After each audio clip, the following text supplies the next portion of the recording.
Welcome to another episode of Stoke Meter.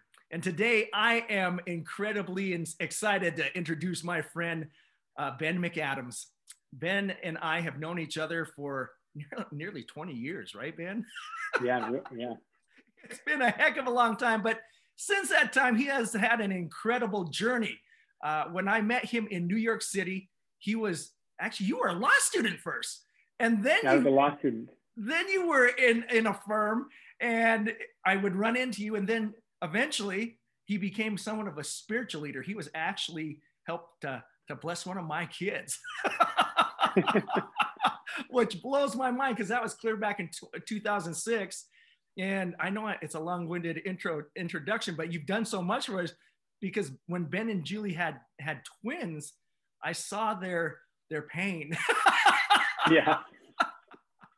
We started on this journey of parenthood about the same time. We sure did. And then who knew a few years later, I'd have twins. And I still appreciate to this day, you and Julie and your family were the first friends from New York to show up at the hospital and then just give us a pat on the back, and we understand. You know what's ironic about that is you forget I've got twins too. Yeah, oh, you do. That's right. But Gary was no help, man. He never even called. Oh, forget that, man. You're on your own. I was already recovering. I was trying to recover from my twins. Yeah, exactly right. But the other thing, though, too, is it's been incredible to see your career, because after New York, you left in about, 2006 or 7? Something like that? End of 6, yeah, December of 2006. Unbelievable. And then you went and you became, you worked at a firm in Salt Lake City. Then you became a senator for the state of Utah, and then a mayor for Salt Lake City, and then a congressman. I mean, good glory, man. What in the heck? I feel left behind. But my goodness, man. Again, thank you for being here. Oh, it's great to be with you. And life has been a wild ride since we were in New York together, and you've gone on to do some incredible things too. And it's just been fun to keep track of you and see where you're going as our families are growing up, and life has taken us in so many different directions. But that friendship has always persisted. So it's great to see you again. Great to be with you and Gary today. Oh, thank you.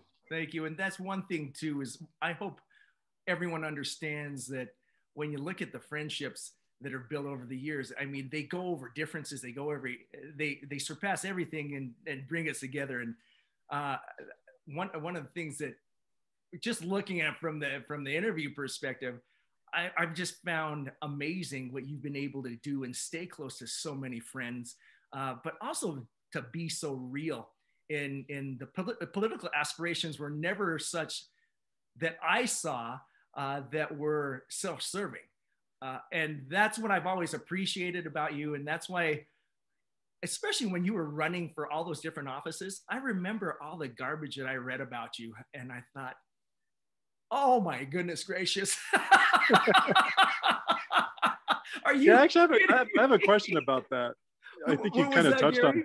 I just have a question on that. I think you kind of touched on something. This is something I've always been really intrigued about, is people that go into public office. I'm sure people go in for all sorts of reasons, and we can get into that a little bit later as well. But how do you balance the things that you think are important at the same time that you're representing your constituency and the people in your districts and area, and knowing that you're never going to please everyone? How do you approach that? I mean, that's incredible. Yeah, so back when Maurice and I were in New York together, I was in law school out there, and I had a professor who actually had been in office before. And I went to meet with him and asked him, I wanted to get some advice, because I was something that I thought that I might be interested in at some point in the future. And so I wanted to ask his advice about possibly running for office. And he said, so he took an appointment with me. We sat down. He said, look, if you're interested in running for office, he says, I'm going to give you some advice. Okay, so I'm like waiting for this sage advice, and he says, my advice to you is don't do it. It's that it is a rough job. Yeah, it's a rough job. He's like, if you're lucky, only 49% of people will hate you, you know, if you're lucky. And then eventually, like, it'll cross over to 51%, you'll be done. So he's like, just don't do it. And I'm this, you know, optimistic, naive, young law student who wants to change the world. And so I kind of persist. I'm like, no, I'm really interested in this. I think I'm interested in making a difference. I want to give back to my community and that. And he says, all right, well, if you're really serious about it, I'm going to give you another piece of advice. He says, look, there are two types of elected officials. One is like a thermometer. A thermometer is just a tool that'll tell you what the temperature is in the room. He's like, if you're going to make the sacrifices to go into public service, don't be a thermometer. You know, anybody can tell you what the temperature is in the room. And we all know politicians who will, you know, if the public mood is one thing, they'll reflect it back to you and they'll throw gas on the flames and just inflame tensions for their own personal benefit. And he's like, it's not a job that's worth it for that if that's all you're doing. He says there's another type of public official, and that is a thermostat. A thermostat will change the temperature in the room. If I walk over there across the room and set the temperature to 72 degrees, it'll become 72 degrees. He says, if you're going to make the sacrifices, be a thermostat. Do something good, stand for what you believe in, and then work to make it happen, you know? And, you know, honestly, being a representative, there's a fair bit of listening to the people you represent and being a voice for them and understanding what they want. But there's also a fair bit of them listening to maybe the minority, those who aren't the loudest voices, and trying to balance between those two and figure out what is the right direction to set for our community, for our state, for our country, and then moving ahead to do that. And when you do that, it's, you know, it puts you in some difficult situations. It can be controversial. And at the end of the day, you might lose an election, but it's important to do what's right. And he said, you know, you need to do what's right. You need to have values and integrity that you stand for. And if you do that, then it's worth it. Well, it's interesting you say that. I did some research. I was just watching some of the videos about you, some of the news things and that type of stuff. To take your analogy and stretch it out a little bit further, it almost sounds like as a thermostat, you're setting the temperature based on different factors. There's going to be people that are still freezing. There's going to be people that think it's too hot.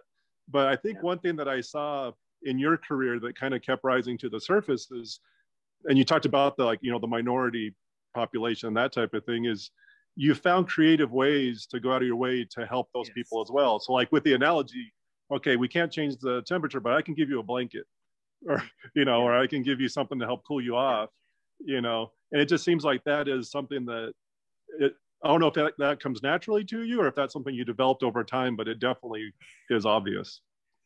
Yeah, I mean, I think that is I like to say it started as I was a middle child of, my parents had 6 kids and I was a middle child. So it started at a young age trying to figure out how to find a way in the middle of all this chaos with a bunch of kids at home. And but it is something that you have to build. And I think the other thing I would say is I'm a Democrat, which in the state of Utah. Utah is one of the most conservative states in the country.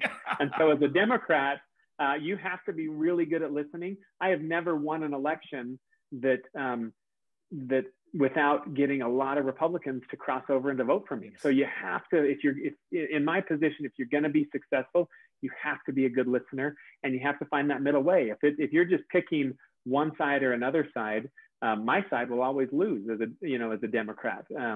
And it's about trying to bring people together. And sometimes you're right. It's not just we're going to turn the heat up, but you get a blanket and you're going to get an ice pack, you know, and we're going to try and find a way to make it good work for everybody so that everybody's happy and that we can come together to make our community a better place. You know, one thing too, Ben, that I've always appreciated about you is that you have always been a person full of empathy. Even in New York, man, you knew what it was like for us to have those kids, and you and Julie would actually go out of your way to help other people. And that's why you're very beloved over there. There's no doubt about that. And one of the things that I know it's all over the media, but I wanted to get your your perspective on this. When you were a mayor, I remember there was a lot of things that you saw with the homeless problem in Utah, very well publicized again. But then you decided to dress up like a homeless person and spend 2 nights. I found out about this after the fact. I was just, oh my goodness, that's so bad. But you spent time with a homeless person as homeless people as a homeless person. And I'm just wondering, what did you find out when you were with them? They had to have some not only incredible stories, but also what led to change because of that experience. Well, if I can, I'm going to take a minute and tell you a little bit of the backstory with that and how that happened. Because you're right, I didn't tell anybody. I kept it really quiet, and it was many months after this that it leaked out. But it started, you know, Utah, like a lot of places around the country, we're facing an opioid crisis with addiction. We have spiraling out of control. That you know, we had problems in our streets, homeless people on the streets, drug dealing and crime, and people just didn't feel safe in our downtown. And I looked at this and I thought, not only, like, first of all, it's not acceptable that you can't walk down the streets of your city and feel safe. That's not okay. But it's also, I thought, not compassionate to the people who have nowhere else to turn, that they're forced to go into a place of crime and drug dealing if they're maybe trying to overcome an addiction, or there's nowhere else to turn. And so we decided we've got to do something about this. So it really was a group of leaders, myself being one of them as mayor. I was mayor of Salt Lake County. We had the mayor of Salt Lake City. We had the lieutenant governor and the speaker of the House, really. So it was the 4 of us that kind of said, and there were 2 Republicans and 2 Democrats. We said, we got to do something about this. And so in county government, we funded most of the social services around homeless services. And so I said, we've got to figure out what's not working in the system, what it's going to take to fix it. So we went through a whole, about a year process of doing, mapping the genome of homeless services in Utah and what was working and what wasn't working.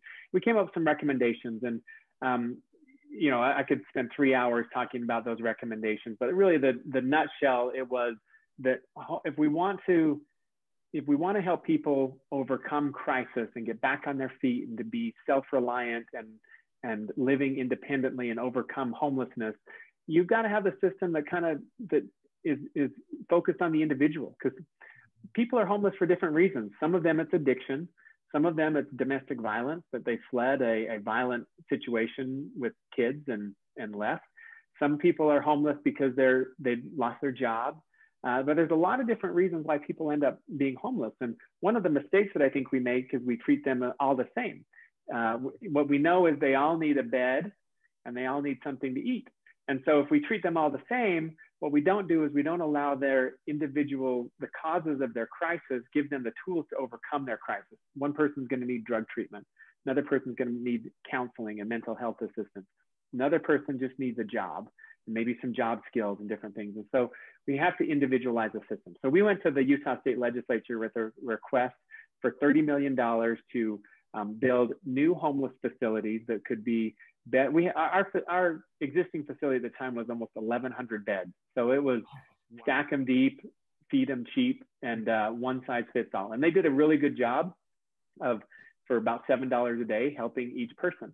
But I said, we need to be more focused on the individual. We need to reshape these services so we can focus on counseling and treatment and other job training and other things to help them get back on their feet. So we went to the legislature and asked for $30 million. And we made a pretty good case. So I still remember one day the Speaker of the House called me up. This would have been in February of 2017. He called me and he said, all right, I'm going to give you the $30 million. So this guy, he's a conservative Republican. I'm one of Utah's most prominent Democrats. We actually are really good friends. We would call and yell at each other for an hour, and then we'd go out to lunch and bury the hatchet and work together. So we always had different perspectives, but it was never a toxic argument. It was always, at the end of the day, we knew we had to work it out and come together, because and so our differences of opinion actually made our solutions stronger, because he could see things that I couldn't see. I could see things that he couldn't see. But he came to me and he said, all right, I'm going to give you the $30 million, but I'm going to attach some strings to it. he says, the string that I'm going to attach is that you have to be the one personally who finds a location for a homeless shelter. Now, that is not an easy thing for a politician to do. People don't like that. And I think he was like, oh, good, I can take care of two problems at once. We can solve our homelessness problem, and I can get rid of this prominent Democrat, you know, and we can make sure he never wins another election again. So I took the challenge. I said, okay, I'll do it. And he said, oh, and you got to have it done within a month. So I went out and we held 10 town hall meetings over the course of a month. We found 10 different locations. We only needed one location, but we found 10 different locations that could work, had 10 town hall meetings. At these town hall meetings, thousands of people showed up every night to protest and they were pretty upset with me and what I was considering doing and trying to find a location. And I was trying to listen and find the best location. At the start, I thought I had 10 locations, all of which were perfect. At the end, I found out at the end of this month, I was like, okay, I got to make a decision. And none of them are perfect. All of them have things, some of them are completely unworkable. Some of them may work, but they're not ideal for one reason or another, but I got to make a decision. And I'm sitting there reflecting because the deadline was just a few days away. This is a Friday afternoon. My deadline was the following Wednesday. And I said, there's one piece of information that I don't have. And that is firsthand. What is it like? What are these facilities like? And what is our homeless services system like from a firsthand perspective? So I told my wife that I said, look, I don't think I'm going to come home tonight from work. I don't think I'm going to come home all weekend. And I told her what I was going to do. And she, like my law professor, she said, well, my advice is don't do it. But I know that you're not going to listen to me. So anyway, so I went back. I was at the mayor's office. I changed into some old jeans and put on a hoodie and had a backpack and a couple of tarps. And I left the mayor's office and I walked downtown and spent 2 days and 3 nights 3 days and 2 nights as a homeless person, observing the services, using the services. The first night I slept on the street, wanted to know why somebody would choose, when we had capacity in the shelter, why they were sleeping on the street. So I slept the first night on the street. Then I went to the soup kitchen, got breakfast, lunch, and dinner through these services, talked to people in homeless services. The second night I slept in the shelter. It was cold. So this was March. I think it got down to 40 degrees that first night that I slept on the street. So pretty cold. The next night, the next day, it was Saturday. It was rainy. We waited in line for a few hours to get into the shelter. I had a couple of other people with me. Went into the shelter. We checked into the shelter, and I'm looking if I have something here. I think I don't have it with me. Oh, I do. Okay, I got a prop. Awesome. Right here, I got a prop. So okay, we checked into the shelter, and cold, we were wet, drying out in the shelter, and I got assigned my bed. I was on a top bunk. As well, I'm going to back up just a little bit. As I was waiting in line to get into the shelter, we were talking to some other people who were waiting in line, and they said, "We don't recognize you. You must be new to the shelter. You've never stayed here before." And I said, "No." And he said, "Well, I have some advice for you." He says, "First piece of advice is when they turn the lights out at night, don't go to the bathroom because it is dangerous and something will happen if you try to use the restroom at night." He said if you have to go, just wet yourself. I was like, wow, I know. And he said, second piece of advice, don't take your shoes off. You have to sleep with your shoes on. You have to lace them up tightly because otherwise your shoe will get stolen. And that backpack, he says, you need to probably tie that strap around your arm and use your backpack as a pillow. Otherwise your backpack's going to get stolen. So I'm starting to feel a little bit terrified, right? As I go into the shelter, I get assigned a bunk. My 2 companions were somewhere else in the shelter, and I'm on this top bunk. And as I laid down on my bed, a fight broke out a couple beds away. And some guy got ripped off of the bottom bunk. He hit his head on the cement floor and cracked his head open, was bleeding. And so I'm laying on my bed, terrified, thinking, okay, like this wasn't quite what I showed up for, right? I didn't imagine this. And now I understand why people choose not to sleep in the shelter. And I was laying on the bed. I had my hands in my pocket, and I felt something kind of digging into my hand. And I pulled it out and I looked at my hand, and this is what I had. I keep this on my key ring. This is the key to the mayor's office. Now I'm no longer mayor, and I hope the current mayor doesn't see this and know that I've still got a key to her office. But this is the key to the mayor's office. So this is my car keys here, but what I had taken with me, I'd left everything behind, my wallet, my identification, money, credit cards, everything. I'd left it behind. And the only thing I took with me was this key, because at the end I was going to need to go back and pick up my stuff and go back home. But I was laying there in that bed, just clutching this key and clutching it pretty hard. I pulled it out and a light bulb went off in my mind. And I realized that I think on a subconscious level, what was happening was I was reassuring myself that if I got beat up, if something happened, if I got too cold, not to worry, because there's this key right here. And this key would unlock a door where I had a health insurance policy, I had a job, a paycheck, a credit card, a car, a home that would take me to a home. They would all be okay. So there was probably not very much that could happen to me that couldn't be fixed by what was behind the door with this key. And it immediately hit me that as much as I was trying to understand homelessness from the perspective of someone who was homeless, I would never understand it, because I had this foundation that nobody else had. Everybody else who was there they had exhausted every other option they had. They had nothing else to turn to. And it also hit me at that point that this key was more than just a paycheck and a credit card and a car and a family. This key meant I was the mayor, and I could do something about the violence and the crime and the addiction and things they were seeing. And that I really felt a weight at that time, that I thought, because I was worried about, okay, I'm probably never going to win another election with thousands of people protesting me. This decision is going to be really controversial. Whatever I decide, there's no good option. And in that moment, I realized it wasn't about me. It was about the several hundred people around me who, they didn't know that I was mayor. They didn't care that I was mayor. They just knew that they were desperate and they had nowhere else to turn. And I had a key that could help them. So I left that experience the next day, finished the next day and saw some more services and went back. But I knew that I had to do something about it. So I made a decision about a location, and that shelter is now open and operating and moving forward. There's still challenges. We didn't end homelessness, but I think we made it better, but there's still challenges that we're trying to address. But the other thing we did is I went back to my friend, the Republican Speaker of the House, and we said, okay, so what are we going to, I didn't tell him about this whole experience, homelessness or anything, but I said, he was also saying, like, we've got to do something about the crime. And he said, we can't have people fighting, beating up tourists on the street, businesses that are closing because customers won't come to their shop. He said, that's not acceptable. We've got to do something about it. He said, I want to arrest everybody down there who's breaking the law and put them in a jail cell. And I said, look, you can't hold somebody forever.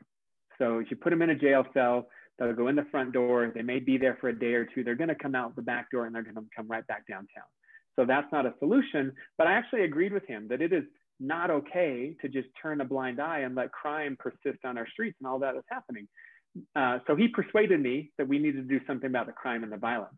I persuaded him that simply locking people up wasn't going to be a solution. So what we decided to do was we were going to have law enforcement. We were going to enforce those on the streets who were breaking the law. But once they got to jail, we doubled the size of our drug treatment program. We didn't want them to say, okay, we'll get you into a drug treatment program and there's a 13-month waiting list to get in. We wanted to say you can get into that program today. So he came to the Democratic side that says, look, we're going to provide people options for treatment. We're going to let them get help. I came to the Republican side a little bit to say, look, law and order. We have to have law and order. It's not okay to have lawlessness and violence on our streets. And we came together with this proposal that was both law enforcement and treatment. And we moved forward with this operation. It was later that fall, after I'd chosen the site for the shelter, we moved forward. It's called Operation Rio Grande. Rio Grande is the neighborhood where these challenges were happening. And we did. We expanded in the course of just a few months. We doubled the size of our treatment programs, and we arrested people who were breaking the law. And hundreds of them decided that rather than going to jail, they wanted to go into drug treatment. And like I said, we still have our challenges today. But one of the things, talking about a thermostat and giving people maybe a blanket or an ice pack, hundreds of people today have chosen to go into treatment. and are stable and providing for themselves and doing well. I want to tell you real quickly about one of them. I'm going forward a little bit more. Sorry for the long. No, I love this, man. This is fantastic. So this is maybe another piece of the story. So you fast forward another year. So now it's January of 2018.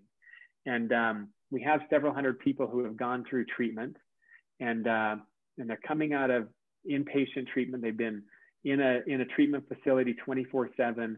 They're starting to come out of treatment. One of the things that often happens is people come out of treatment and they relapse. And we said, okay, we've spent a lot of money getting people through this treatment. We don't want to waste this money to just see them relapse and go back to the streets. I will say though, that treatment was less expensive than jail. So it wasn't like it was money lost. And I think treatment is less expensive than crime. So it wasn't money lost, but we certainly didn't want to just flush it down the drain and see people relapse. So we said, okay, what are we going to do? So we decided we needed kind of a sober living, that they could go out and they could get a job, but they had a place that was structured that they would be in probably, from 8 p.m. to 8 a.m. So a little bit structured still, some rules and that, but starting to let people reintegrate back into society. And we had a little press conference, me and the speaker, to talk about this new program for sober living, and that we were giving them a voucher that they could stay 6 months in the sober living program as kind of a gradual easing back into society. And I met this woman at this press conference because she was the first person to go into this sober living facility that we had provided vouchers for. And her name was Destiny Garcia. So I met Destiny, and then I kind of kept tabs on her to see how she was doing. I would ask, what's the latest with Destiny? And let me tell you a little bit about her story. So a month later, they said, look, she's found a job.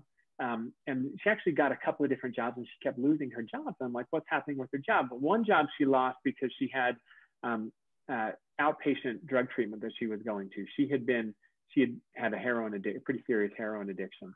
So she couldn't, the hours of her job conflicted with her drug treatment. She had to prioritize her treatment. Another job she got, they did a criminal background check, and she had 15 different criminal convictions, and they fired her because of that. And then the next job she got, at the time, she was working at Build-A-Bear, where you make those little stuffed animal things. She was loving that job, but it paid, I think, $8 an hour, and they were only giving her 10 hours a week. So she's earning $80 a week, $320 a month. And that's great when you have a sober living voucher that can sustain you in the meantime. But I thought, 4 months from now, that voucher is going to run out. And if she's earning $300 a month, she's going to be in a world of hurt, and who knows what happens at that point? Does she choose to go back to relapse to drugs and crime and living on the street, or what happens? So I'm going to fast forward to today, 2021. Destiny Garcia is she works in the Salt Lake County Mayor's office. I hired her to come and work in the Mayor's office. She is now 4 years sober, coming up on 4 years sober, and doing really, really well.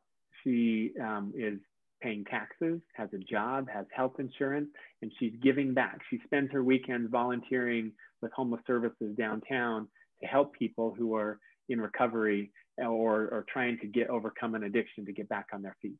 So again, when my law professor said, don't do it, it reminded me of something my wife said. So when I was in the middle of those 10 town hall meetings with thousands of people protesting me, and I would come home at night just totally dejected and feeling down because I just spent 4 hours getting yelled at. And my wife said, well, I have some advice for you. She says, I think you need to do what you think is right, no matter what it means. Because I said, there's no way I'm going to win an election again or anything. She says, you need to do what's right. And the worst that can happen is you'll get reelected. So it reminded me of that advice from my law professor who said, don't do it, But I can say, like, coming back to public service, if you do it not for you, but for other people, it can be incredibly rewarding. That you can see a community's change in one way or another and be lifted and changed and benefited.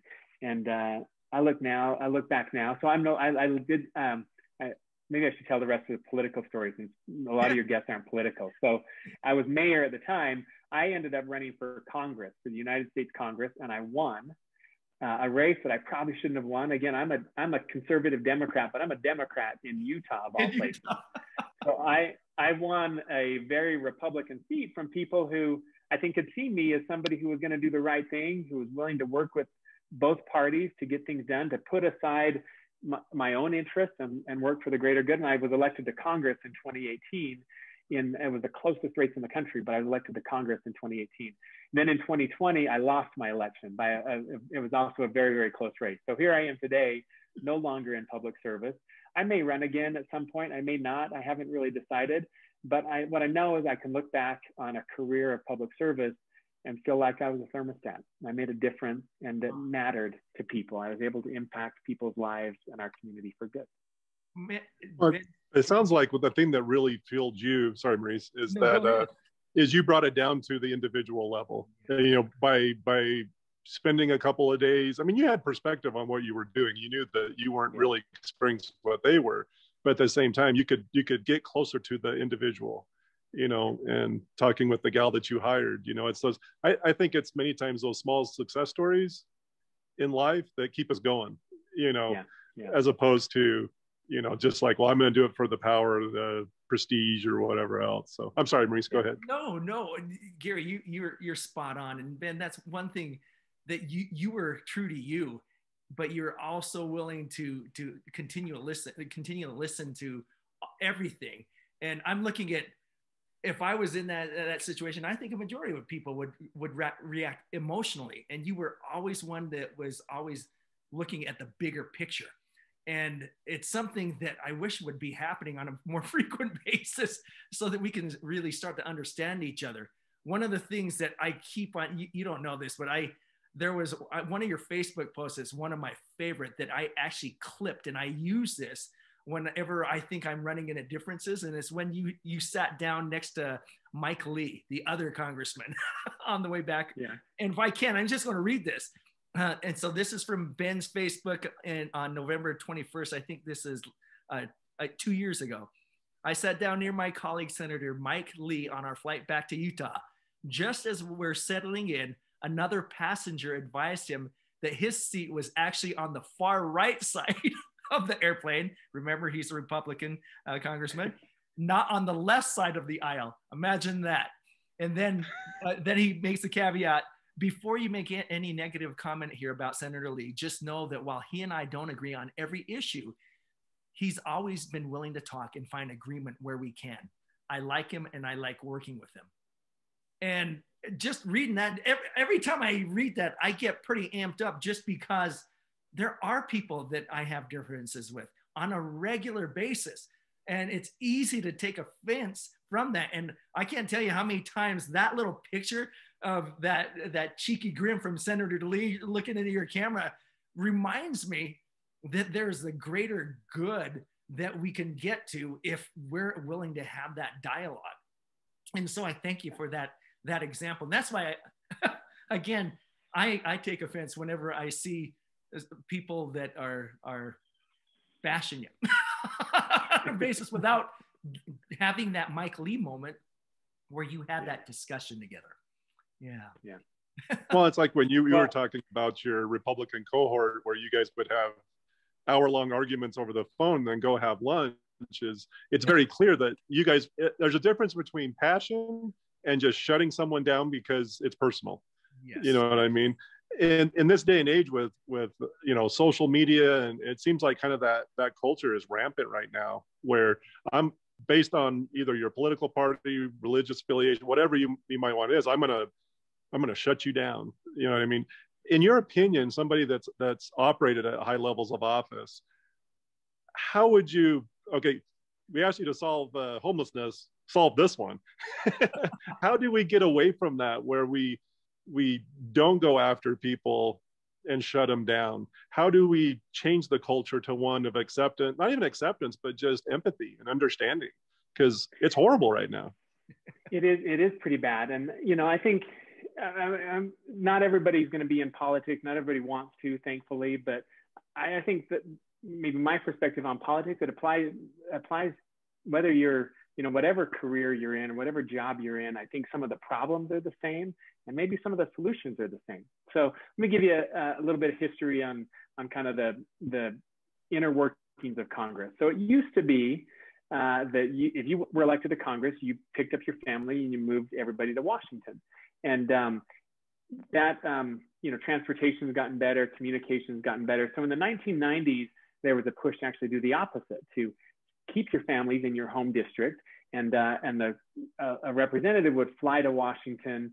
So this is what I did. My family stayed here in Utah. I would catch a flight on Monday morning to Washington, get in there Monday afternoon. We would work like mad, Monday, Tuesday, Wednesday, Thursday. Thursday afternoon, I'd catch a flight back to Utah and get home Thursday night. And I'd be home with my family Friday, Saturday, Sunday. I'd still work. I'd work in my Utah office, but I would work and be home with my family. So in the 1990s, that it shifted to more representatives were staying at home in their district. Their families were at home, and Washington was kind of a part-time thing.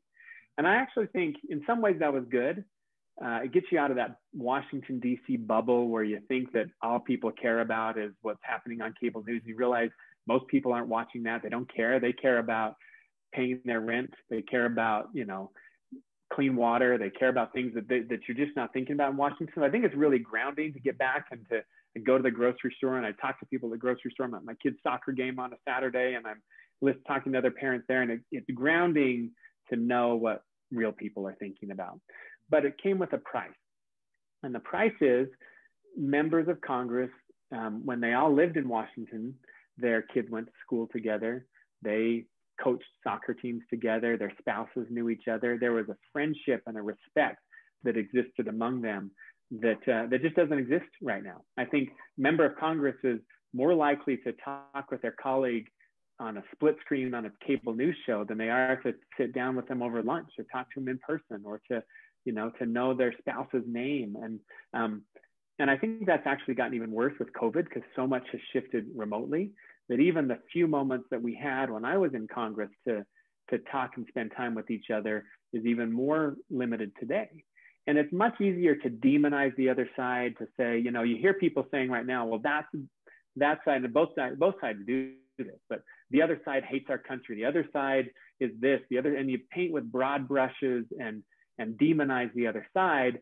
It's no wonder we can't find agreement. We can't find people coming together to find common ground and to bridge our differences if they don't even know each other, right? And I say that, don't just think this is a problem with Congress. I think it's a problem that is throughout society, that we don't take the time to get to know each other on a human level, to like each other, to know about our personal lives and what our hobbies and our interests and what we do in our free time.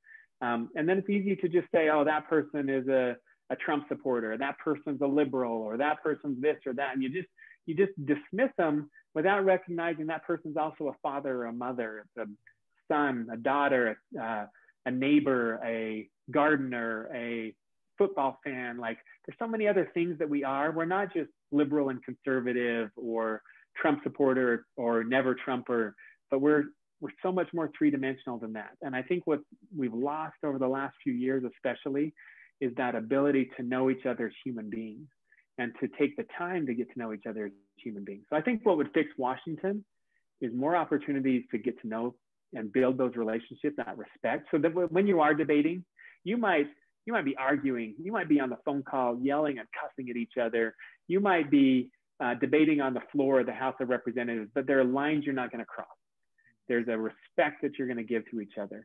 And so I think one thing I would ask with our elected officials, vote for somebody, vote against somebody. You should do that. If you disagree with somebody, vote against them, but recognize that they're probably a good person. They probably want the best for our country, Republican or Democrat.